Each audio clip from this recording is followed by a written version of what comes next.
I believe that entrepreneurship is about dreams.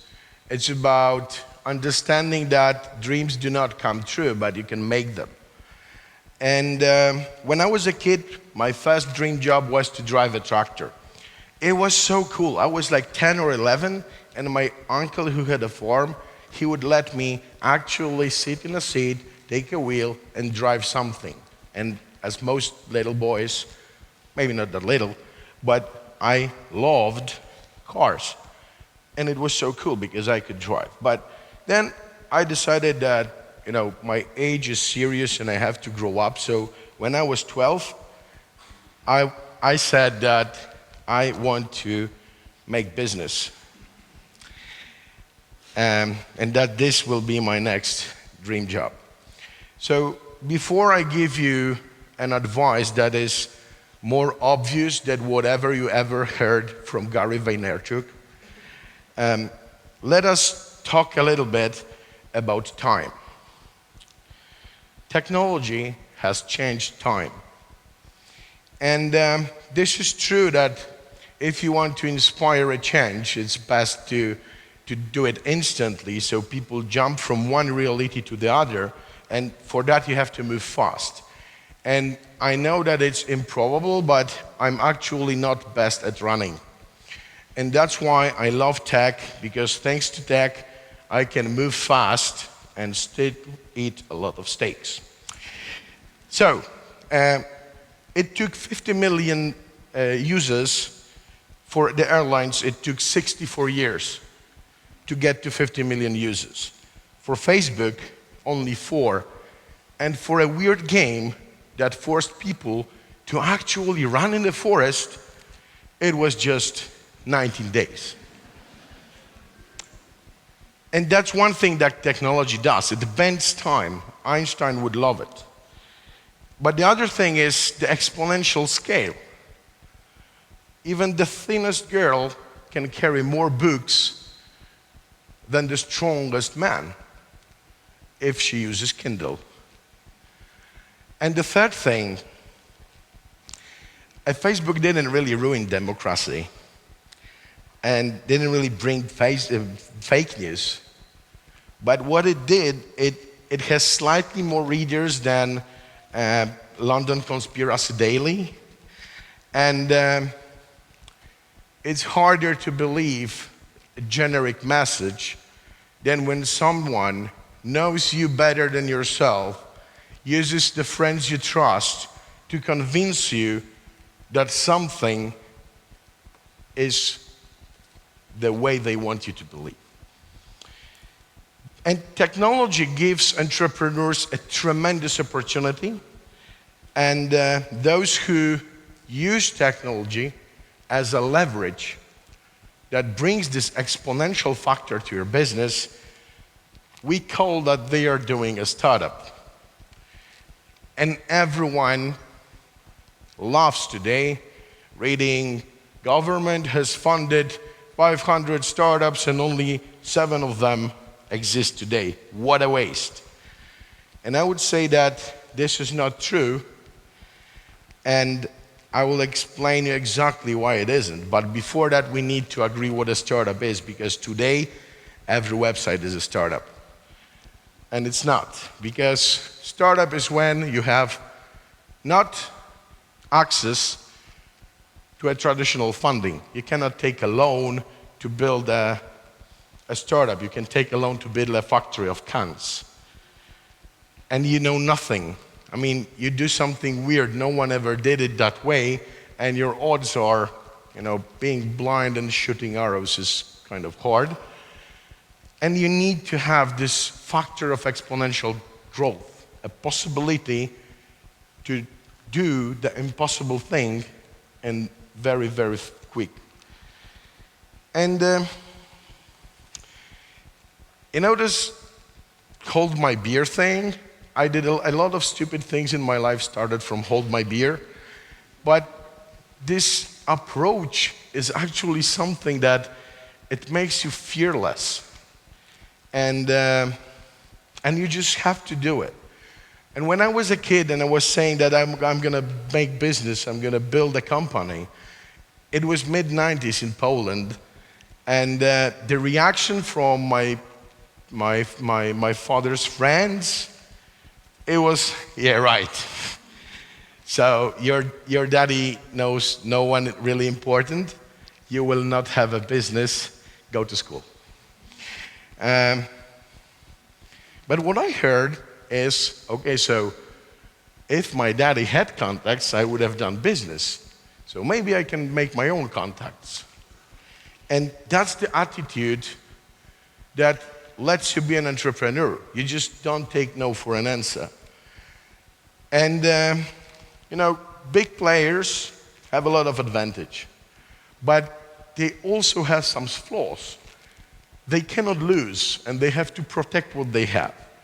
And you can really risk and win big if you risk a lot. Those who don't risk don't drink champagne, right?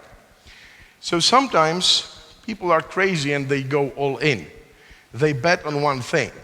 But if this thing is 10 times better than whatever else you can use for something, the magic happens, and suddenly, instead of waiting in a queue to the bank, you can do your daily toilet and still be at the bank, which I would say is 10 times better.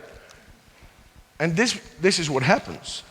So the big record companies were selling more than 500 million records in the USA only, and right now they sell less than the number of users of Spotify.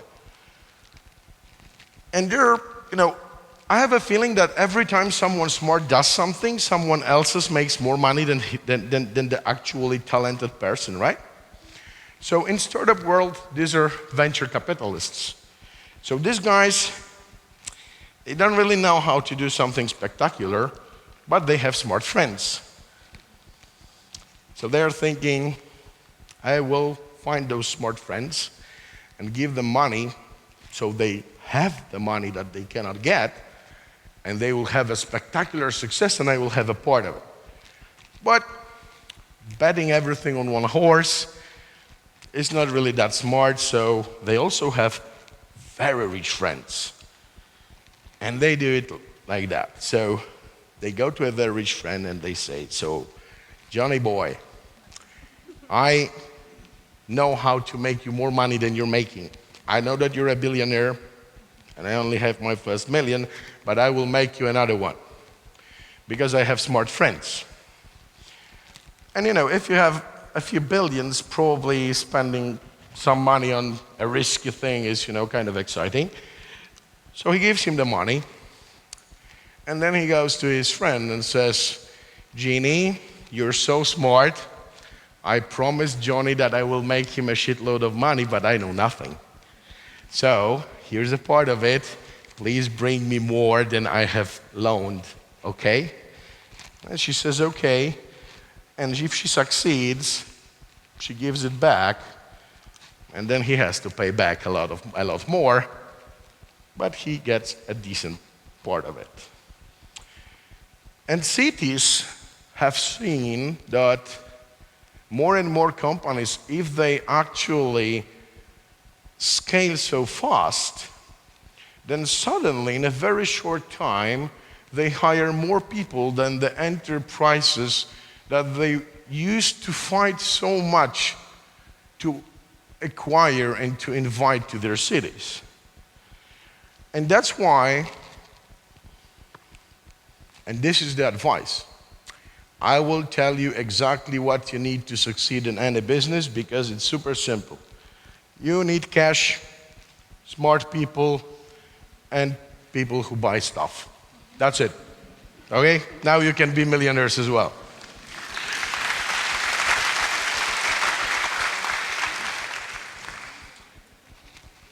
I wasn't the easiest student when I was at school. And I thought I'm very pragmatic. And I was always challenging my teachers, especially from biology, because, actually learning a digestive system from some ancient animal, I was like, seriously, when am I going to use it? And I have never used it. But understanding how the ecosystem works, the water circulation thing, it helped me understand how to fix the cities that are making business, where the business is conducted. So you need smart people, and if they bet all in, they often fail. But it's not a loss for the city. It's the loss for this one particular company. And the only difference between failing on a project within a corporate structure is that you lose your job. And it used to be terrible 50 years ago, but if you are a software developer, unemployment will be the longest half hour of your life. And then you need capital. And what a terrible thing. We have paid 100 million to have some startups emerging, and there are only 5 of them living. But guess what? People took this money and paid salaries, and those salaries paid for products and hired other people. Moreover, they have learned something, and maybe they will do less stupid mistakes and go a little further next time. But the third thing you need is the market. So people who want to buy your stuff. And there's one other thing, I'm not sure if you will notice it on the next slide, one other thing that everyone is trying to tell you that is not a factor. It is a factor, it's luck. And if you're lucky, you have access to talent, capital, and market, you can do everything. And that's why Silicon Valley is such a holy grail for startups. They have everything. And the only city in Europe that has everything is London. And already with London, we're not really the best in the world. Because if we measure the success of the startup ecosystem by the numbers of companies that are worth more than $1 billion that have emerged there, we're closer to Africa than to Asia. So the situation used to be like that a few centuries ago. London has been trading far more than any other harbor in the city. But there were crazy dreamers in Lübeck, and they were thinking, okay, so I'm buying crops from around the city, and then I'm going to London, and always someone wants to buy crops and they sell something I want to buy.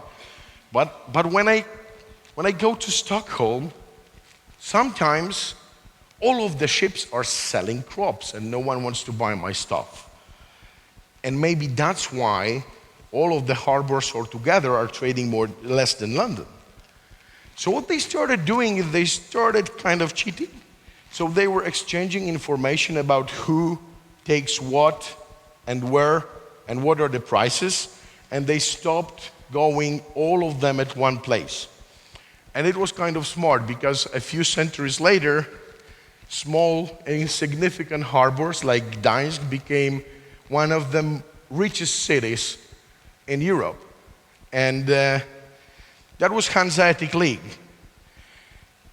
And this is how small players that seem to be on a lost position can win with a big competitor. So I thought that it could be a nice idea to do the same thing now and leverage it with tech. And I started to talk to people who are much smarter than me, and they told me that the reason that it doesn't happen is that we need to work together and have cross-border investments. And that we need a big market that's bigger than only one city. So we have to integrate those markets across different places. And the third thing is really, really important. We need immigrants. We need free flow of talent. Where does Apple come from? The USA, right? Most of us even know that from Cupertino. Cupertino is smaller than Koszalin. Please try to ask people if they know where Koszalin is when you travel to the US. So the idea of bringing Startup HANSA is about creating a data intelligence platform that will tell you exactly what all the strengths of any city and what can you achieve where, give you a single point of contact that will make an introduction to the right decision maker that you need, but serve as a guard so that, no Nigerian prince is trying to scam you again. And thirdly, to have an opportunity to travel and work and conduct business anywhere. And it's a huge claim. And I don't blame you for saying, Matt, you're crazy, you will never do it. Okay, that this is the story of my life. And I thought that we can take small steps. So we will map out the ecosystem so that everyone knows what are the strengths and who are the major players on each market. We will open a Startup HANSA embassy in every major startup hub so that you have this one single point of contact and you can actually call one person to start talking to the CEO of IKEA. And finally, we will gather very smart people together to serve as an advisory board to the city officials, to the investors, to the startups, to help them. And this way, different random cities connected with data, free flow of talent and capital will unite into one sustainable startup ecosystem, and then every little dreamer will know that he actually can do it. Because we used to say sky is the limit, but some crazy guy has disrupted banking, created a new brand of cars, then created rockets that can fly to the space and back, put his own car on his own rocket and sent it to Mars.